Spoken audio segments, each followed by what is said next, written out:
Hello and welcome to ArtShow. I'm Craig Stover, and today I have with me Diane Burko. Hi, Diane. How are you today? Hey, Greg, I'm good. Thank you. How are you?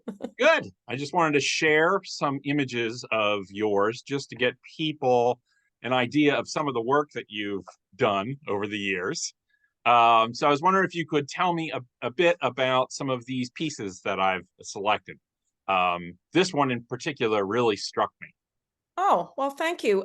It's part of a series. I think there are about a dozen 24 by 24 inch canvases, all about one mountaintop. And it was when I first started dealing with the issue of climate change, which was in the 21st century.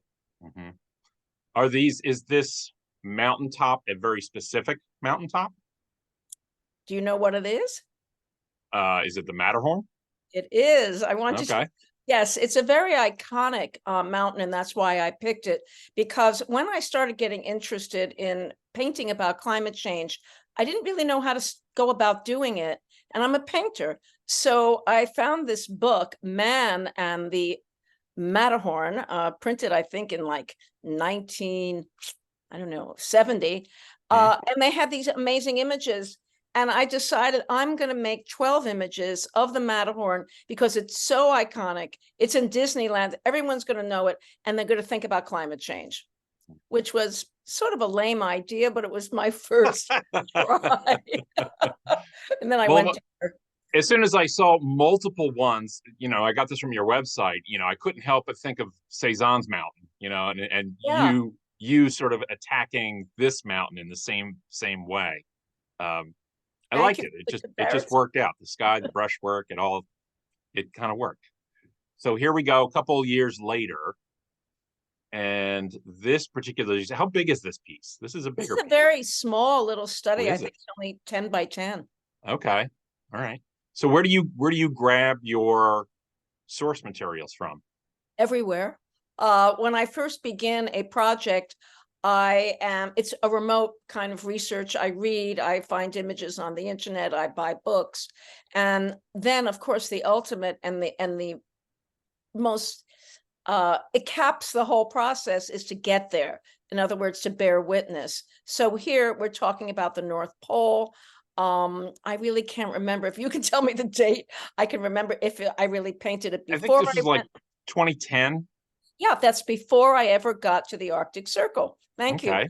And since that, so I'm studying it, made a lot of Right. paintings, and then I finally got to the Arctic Circle, So to when you Svalbard to be specific. you I'm sorry, what? Svalbard to be Oh, specific. be specific. Unfortunately, I can't point on your thing to tell you where that is on the map. That's okay. So curious, when you went there and when you came back and looked at your work, did you feel that the work still held up, or did you have completely different ideas after that? Well, I think the work holds up if the work is good, no matter what, right? Okay.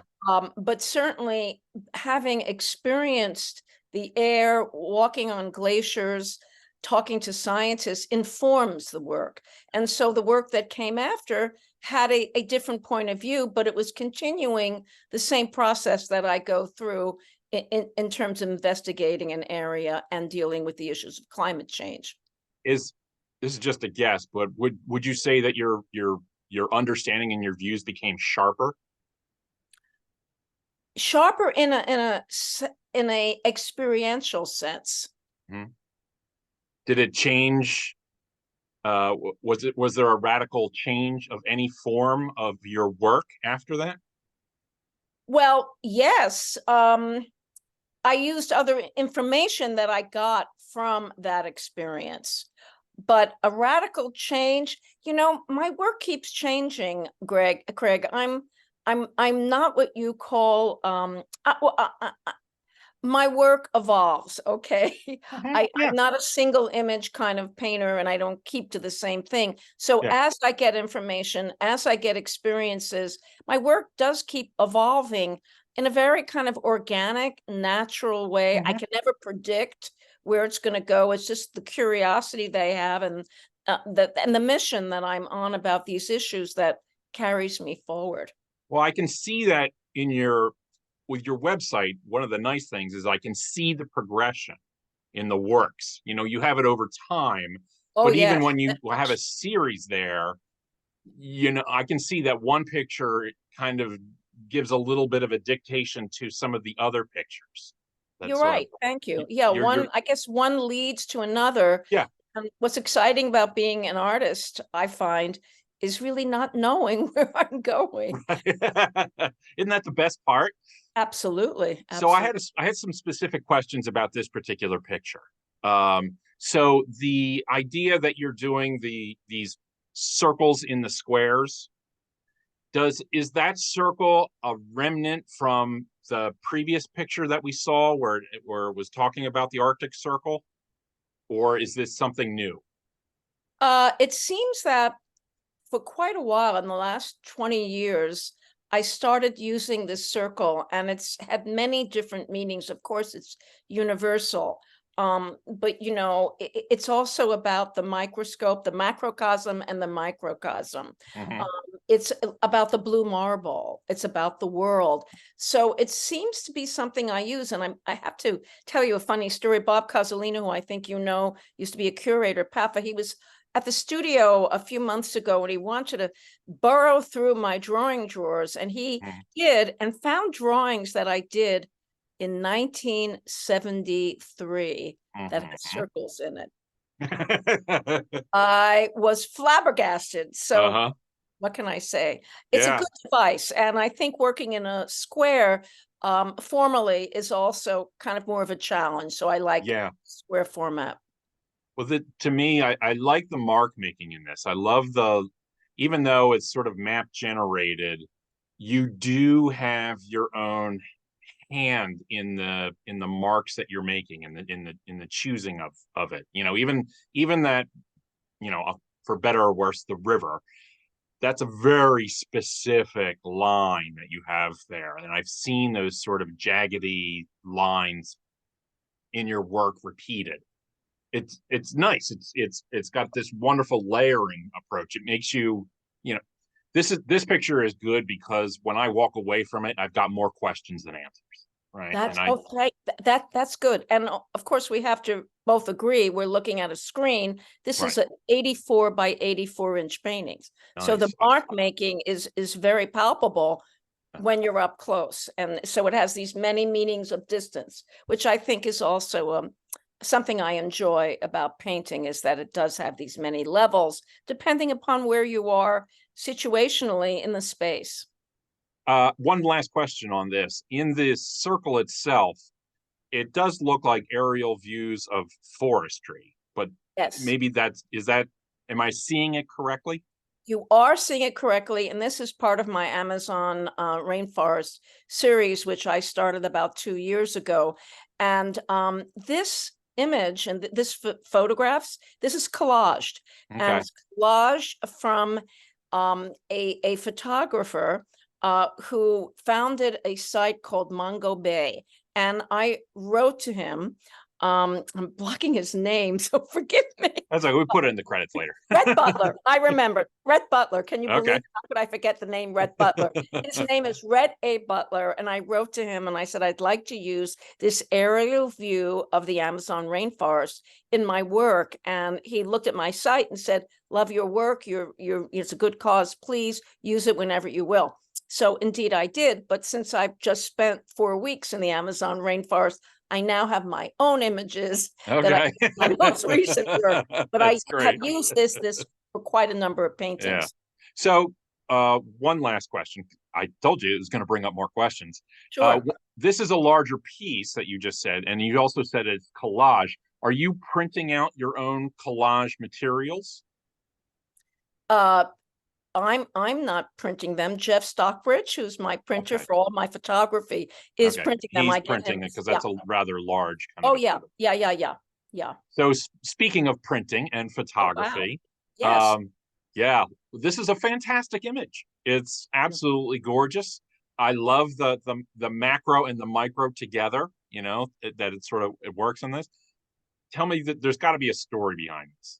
Yes, well, this relates to a series of work that I did on coral reef degradation. I went from ice melting glaciers, and then I went to the Pacific and studied coral, and the death of it, as we all know.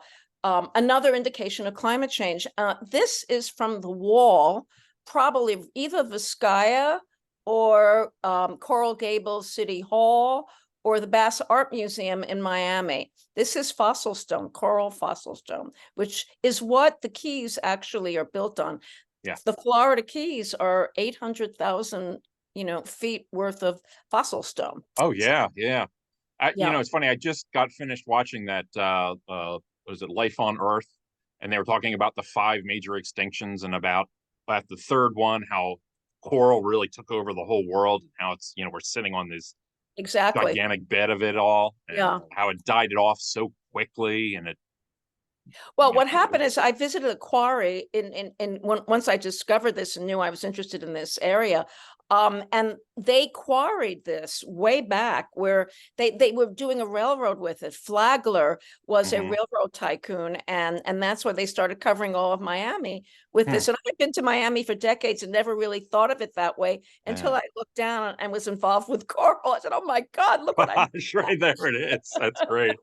And I'll leave you with this one on this particular piece. It also reminded me, I had just seen a documentary about new photographs of Mars. Oh yeah, aren't they And fantastic? this actually has that same pattern. Nature repeats. So the idea of it drying up, and the shapes are there. Nature is just magnificent. It is, and and you've also picked up. I love the aerial view, which I've been doing all my life, even before climate change. I mean, flying with Jim Terrell and looking down on the far everything. The canyon. It's what excites me because it's abstract. So I can realism and abstraction at the same time. You just made me think of that. There's a story about the first time Picasso took an airplane ride. Tell me, I don't know it. He was flying over farmland, and he looked down and he goes, "Huh, it's all cubes. How about that? I was right." or organic shapes. Right, exactly. It just depends on, did man get there or nature first? Right. So second to last piece, beautiful photograph. Thank you. I would love to see this one in person, because I have a sneaky suspicion that those blues are just magnificent. They're kind of nice. Yeah. Well, let's thank the ice, not me. Yeah. Well, the dirt is, I guess, us, but the ice is the ice is nature. So you have you always, there's photography in your painting work. There's photography in itself. Yes. Are you always carrying a camera around? Yes, but I didn't start making photographs as art until digital came in. Really? Yeah, but if you come to my studio, there's one shelf aligned with boxes of Kodak slide carousels, because I have always visited the landscape. And, years ago, there was en plein air painting when I, lived in Giverny for 6 months, or Bellagio for 5 weeks. I would, paint right there. But for the most part, my travel has been looking, photographing, and then coming back to the studio and referencing those photographs. So it wasn't until about 2000, it was actually 9/11 that got me started, because I couldn't paint. I was so, away with that. And I started going through slides, and I always kept the slides that look good in a separate box. Those are the ones I never wanted to make paintings from. It was the slides that were informational that I could make a painting from. And that's what sparked it. And I started making photographs. And of course, digital's great for me. Digital has really upended it. I had a conversation with you might know Ron Tarver the other day. Sure, of course. And Ron shoots and does everything on digital now through his phone. I mean, it's absolutely amazing. Through his phone. Wow. Well, I'm impressed, because I like, I make big paintings and I make big prints. So if I'm going to make a 40 by 60, I'm usually carrying around a Canon, and now I've just switched to Sony. But I need all those pixels I can get. Well, they make cameras that are like 50 megapixels now, or larger. But you can always, there's something called rasterizing, so you can blow up images. You don't have to worry about it. Stuff, right. So, Look you got there. Yeah. So tell me about this, because you have several of these and they're Yes, I do. mesmerizing. Yeah. Oh, So well, what prompted these? climate change and Okay. also a friendship with Anna Tass, who is a dear friend. I'm sort of like her adopted mother at this point. Um, I met her when I was a professor at community college, and I was just getting into Photoshop. So this is like 20 some odd years ago, and asked a photo teacher there, do you have a kid around who could help me out? I'm just doing this stuff when I was, getting into photography. And so that's how we began our friendship. She was there momentarily because she already had a degree and was quite talented. And I encouraged her to leave community. I guess that's not very loyal of me, but she'd gotten what she needed out of it. And I said, go to art school. And she went to U of Art. She graduated with honors. And her forte was lenticular. She was creating these moving images on a flat surface. And, we were, as I said, we're like the grandparents to their kids.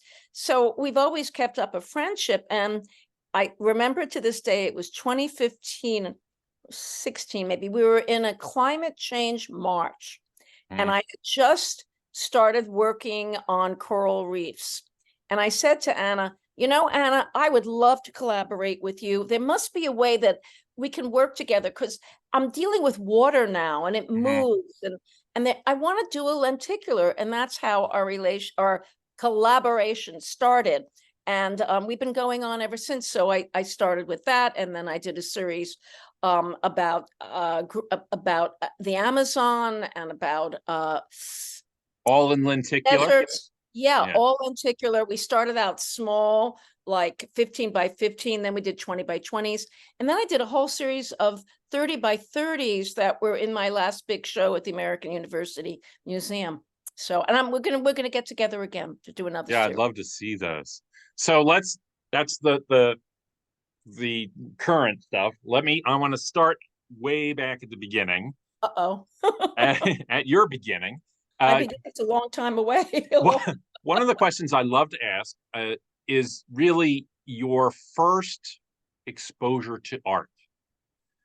Do you have any sort of memory as a kid, anything that just sort of jolted you? Anything that just pops in your head? Well, apparently I was always drawing, and it was in the third grade that my third grade teacher told my mother in one of those meetings, you should think about Diane and maybe do something with her art. And I started taking classes at the Brooklyn Museum. I'm from New York. I'm from Brooklyn, and did that for a while, and then I went and I took classes at some other point at MoMA, would take the train to MoMA when I was a little older. And then I also went back to the Brooklyn Museum as one of those monitors for life drawing classes. It's the first time I saw a nude man. So wait, was that the spark? No. Good question. No, I mean, it just kept evolving, and there was no particular spark. And quite frankly, I didn't know I would be an artist, But you were encouraged. I was always encouraged. It was an interest of mine, but I had a lot of interest. So. Okay. So let's go a little bit forward. At what point did you realize, hey, I could become an artist, or I want to become an artist? Well, there was some kind of art class in high school, but I still wasn't sure. I kind of wanted to be a psychiatrist. I wanted to be an architect.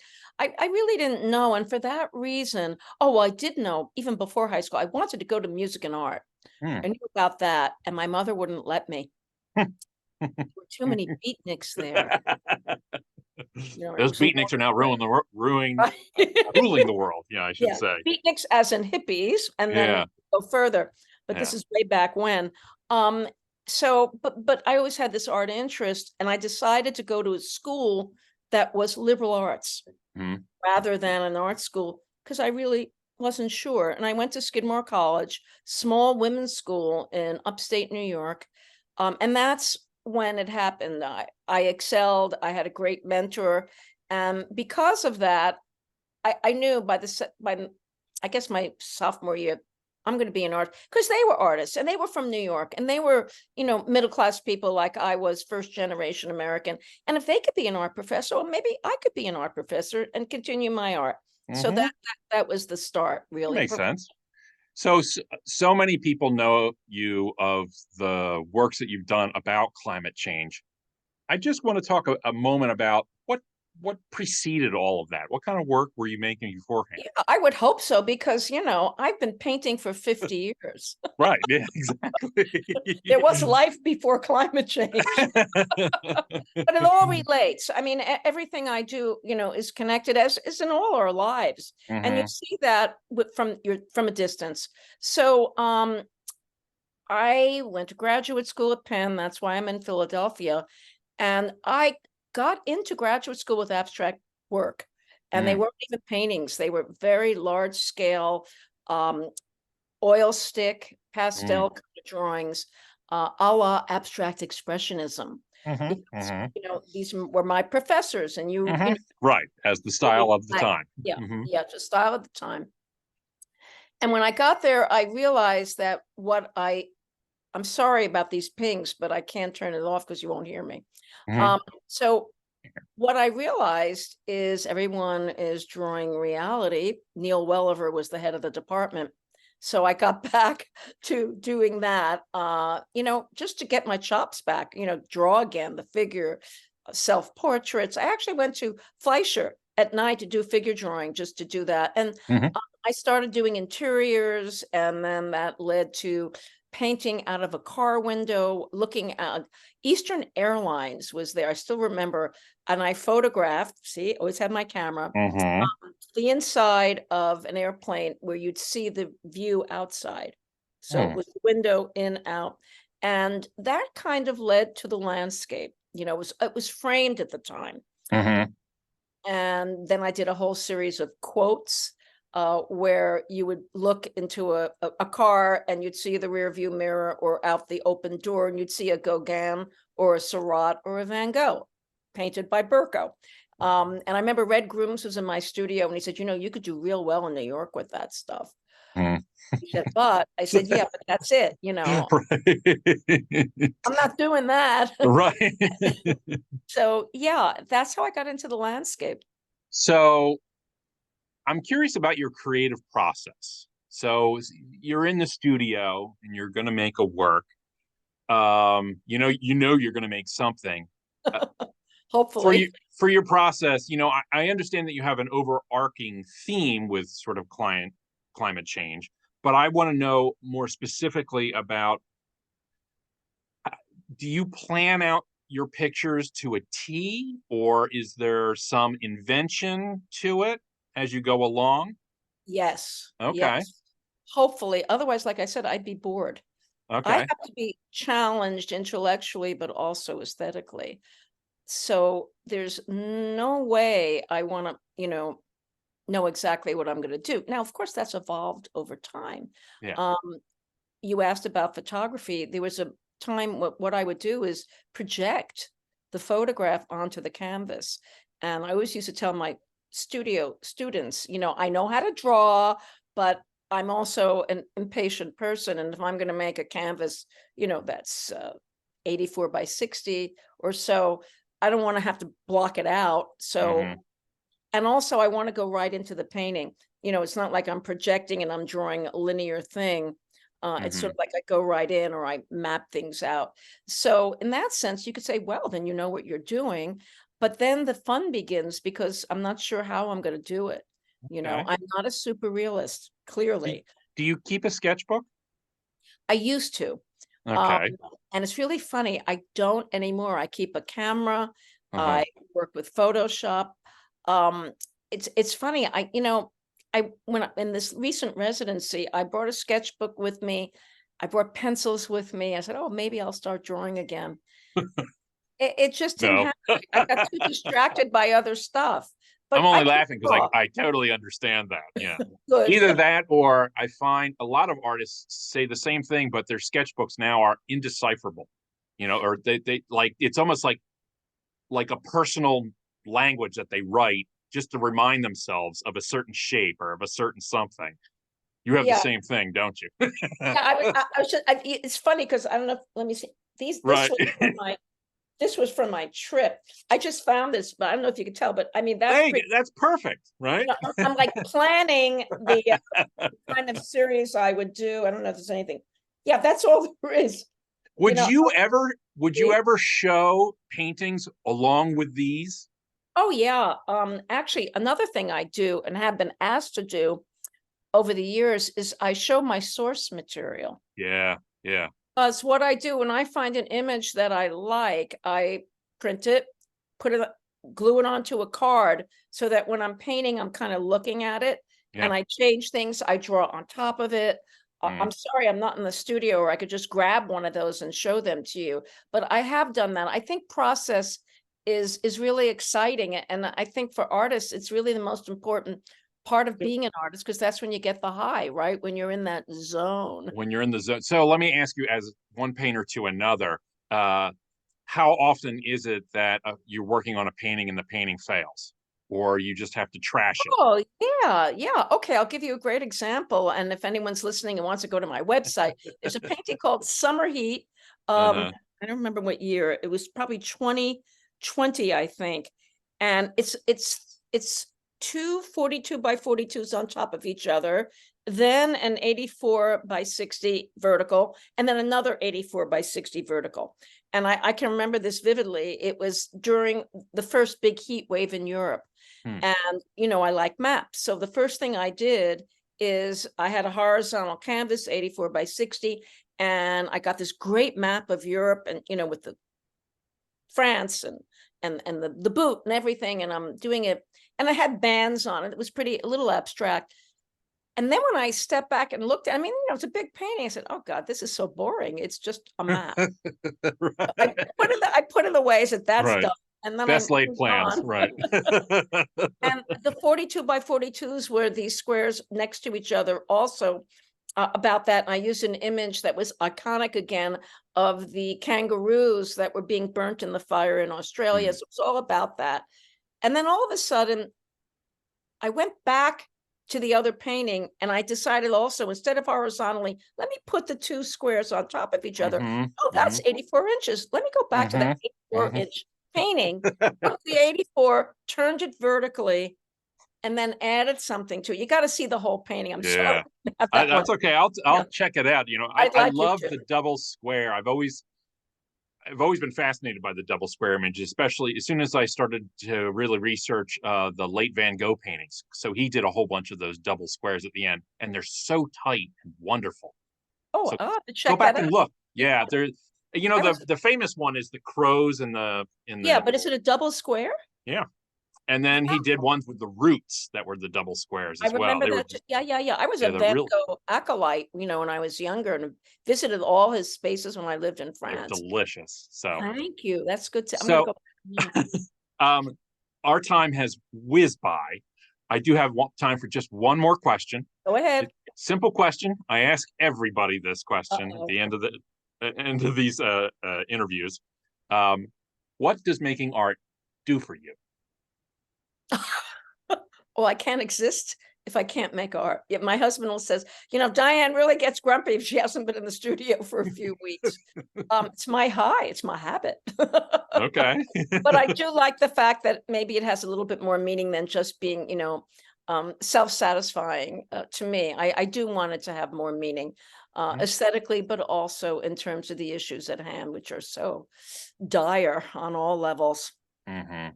Yeah, I asked that question a lot, and all the artists kind of give the same answer, but it's all like, well, I have to. Like Yeah, it's not a yeah. choice, like what, kind of a thing. So Yeah, if it's a choice, I would have picked something else. I tell right. the young students, I mean, you got to really want to do this. Yeah, exactly. So I can't thank you enough for coming by and talking to me today. I really appreciate it. And like a lot of these interviews, now I have like 30 more questions for you. So Well, we can just anyway, talk without being recorded next right, time. that's even Okay, then I can okay. curse.